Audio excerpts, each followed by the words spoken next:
Well, hello. Color alone does not make a room successful. Often, it is the placement of the color that determines whether the space feels harmonious or feels unsettled. Many people hesitate to bring it into their homes because they often worry about it's going to interrupt the calmness of that neutral, beautiful palette that they have established. But this is the video for you, and you can learn how to inject some color in a warm, soft, and easy way, just like in episode 1. So in the first video, I talked about this introduced thoughtfully. It often supports the room rather than overwhelm the room.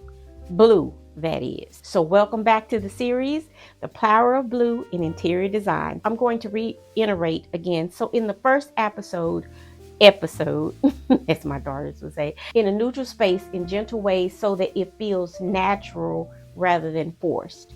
We don't want to force the color because then you will become quickly uncomfortable with it. So in this second episode, I want you all to come along with me as we take a look at something slightly different. Instead of focusing only on the color itself, we'll look at the way blue tends to live within a room. I'm going to be right here because one thing we want to know and we want to quickly learn and establish is because placement plays a large role in how color is experienced in a space, how we perceive it, how we see it, and if it feels like it's too overpowering to us. This is a room that I spend a great deal of my time in. My daily activities, sewing pillow covers, making curtains on occasion, and building many of the design pieces that eventually move throughout not only my home, but others' homes as well. I started with a entirely neutral palette. The walls, they're painted in, yeah, you guessed it. It's always going to be whisper white. Cabinets remain neutral. So you can take this on as tip number 1. When cabinetry remains neutral like this, it often allows the room to feel a little bit more settled before color is introduced. The panel doors on this particular cabinet stays simple, and the hardware, it introduced that touch of gold. It gives the cabinetry a chance to become a quiet architectural presence rather than getting too loud by adding color. I did think about adding color with the cabinets and changing the color of the cabinets, but again, this is a space that I work in on the daily for hours upon hours. So in many interiors, elements like cabinetry and the cabinet behind me, they serve as what I like to call the framework of the entire room. Workhorses, if you may. They are not simply big walls of shelves, or at least they shouldn't be.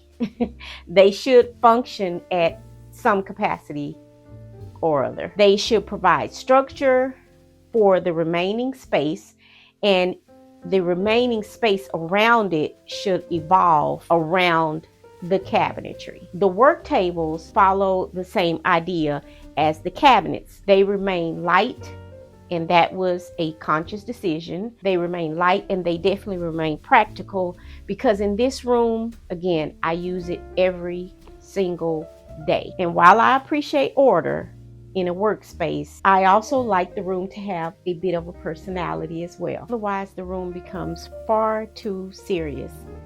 So interject some personality is tip number 2. So once the overall neutral structure of the room is established, color does appear in smaller, very intentional ways, which again is why we're here. This room, blue begins to move through the room very gradually, not in dramatic statements, as you'll continue to see as I pan around. It appears in thoughtful placement that allows the color to support the atmosphere and the mood, and that's something that you could take away from the video. This is where we began to actually explore the working idea behind this series, The Power of Blue in Interior Design. The artwork and the fabric wall are the main focuses that I use when bringing in the blue.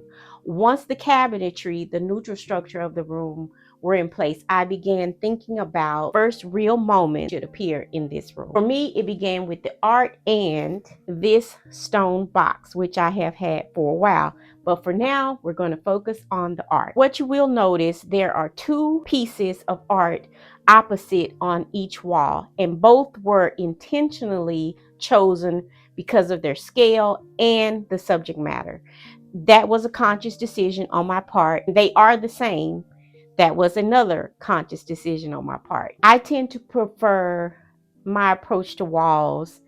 I've spoken before in previous videos.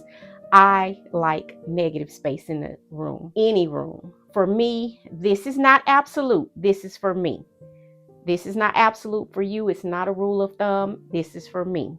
So for me, with every surface, I don't like it filled. I like for a place for my eye to rest. So rather than covering the walls with many small pieces or mini pieces, I prefer to allow one or two strong elements to carry the entire conversation. Large artwork for me, again, this is not an absolute, can do that beautifully. What it does, in my thoughts, and this is just practical information I'm giving to you as well, it gives a room presence while still allowing all of the surrounding of the space to remain calm, especially when you're focusing on bringing in color into a space when you like a space again to be neutral. While the art is also where the color story began. What you will notice in this space is the palette stays very grounded in neutrals, soft beiges, warm taupes, browns, a very muted, muddy green. But within the whole composition, there is also muted blue, as you see in the art. That blue, while focusing on it in the video, is not a sharp blue. It's not dominant at all. It sits quietly within the painting, almost blending into the surrounding tones of the other colors within the art. And that, again, was very intentional when I chose the art. The goal again for this room was to keep the entire environment calm for working while still allowing personality and color to coexist in the same space. So the artwork became the place where the color story could begin. So once I established the color palette in the space, the remaining parts of the room could slowly respond to what was going on in the art. Now, if we move to the opposite wall near the cutting table, you will see something that reflects my personality, or rather, it also reflects pretty much my daily routine, which again, in this space, I work. I spend, again, a great deal of time in this area working with fabrics, sewing, cutting, studying how colors and patterns and textures all interact and work together. I just absolutely love it. I like to call myself a self-proclaimed fabric junkie. And I will admit something, I genuinely absolutely love walking through fabric stores. Literally, I could walk in a fabric store for hours, as well as like a bookstore. I like the bookstore as well.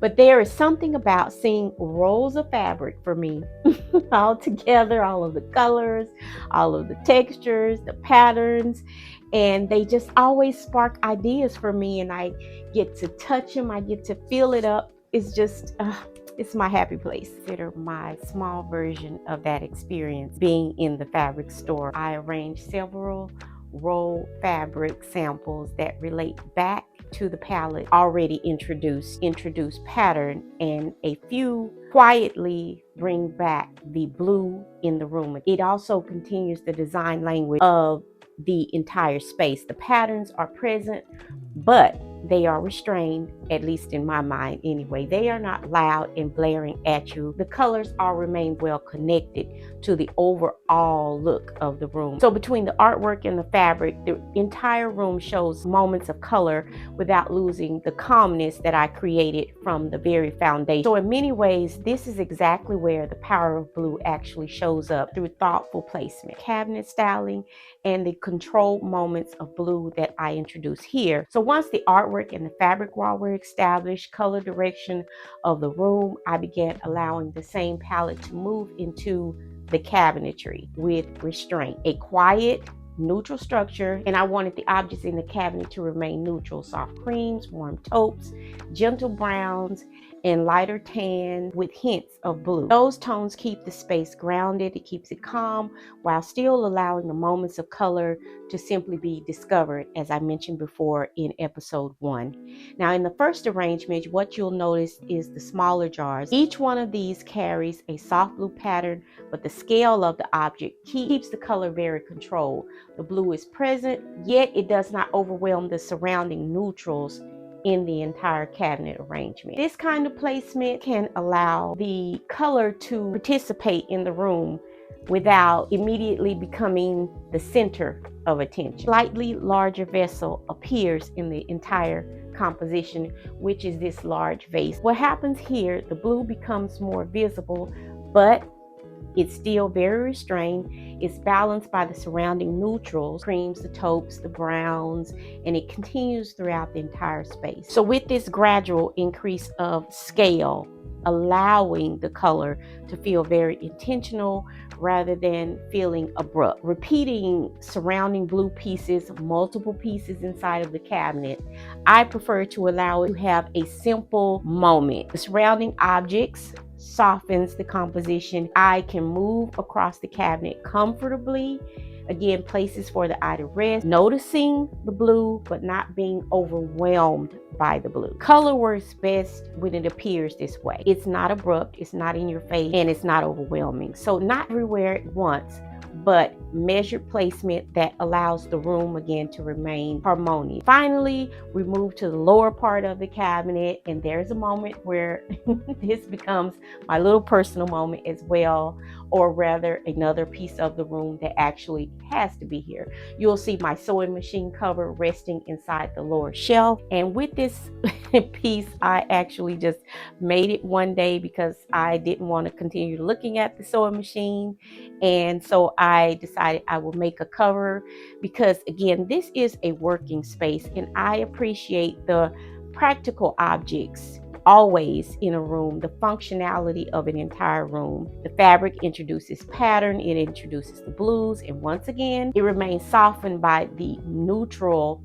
surrounding of all the tones. And this continues to illustrate the working idea behind this entire series, The Power of Blue. Include smaller objects along the surfaces. They help bridge the larger element all together. Below the artwork, you'll notice this small decorative box. And pieces like this are often they are carved from materials such as onyx and marble, and it makes them very interesting in the neutrality of it because of the veining that runs through the natural stones, as I continue to show you here. So if you look closely, you will see the tones of the blue moving through the stone and alongside the browns and the creams, the soft taupes, the beiges. It is an absolutely beautiful piece. And again, I've had this for a while.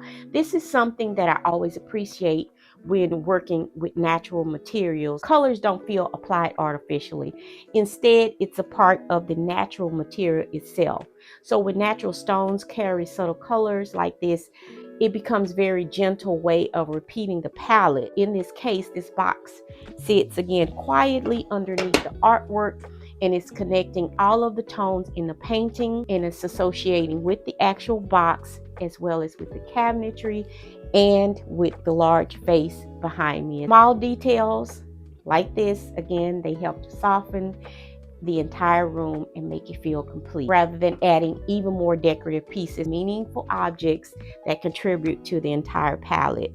And within this, I have ink pens, I have some gloves that I use on occasion, as well as my laptop computer mouse that I can find easily without it being out, as well as I keep a small trinket of my daughter who passed away, and this was her little compact mirror.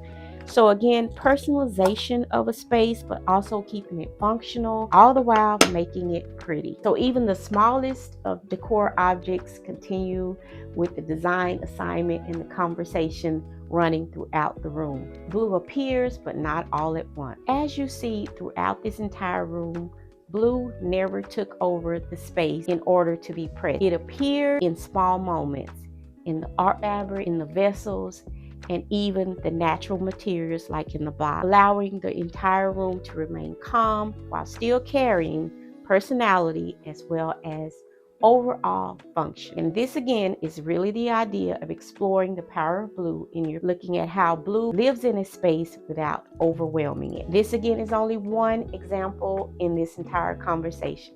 So in the next episode, we'll continue exploring the same theme around another way that blue moves throughout design. If you enjoy thoughtful design, education, design discussions like this, I hope you continue to join me here and for the next episode of this series, while we will be exploring the power of blue in interior design. This has been Shenell.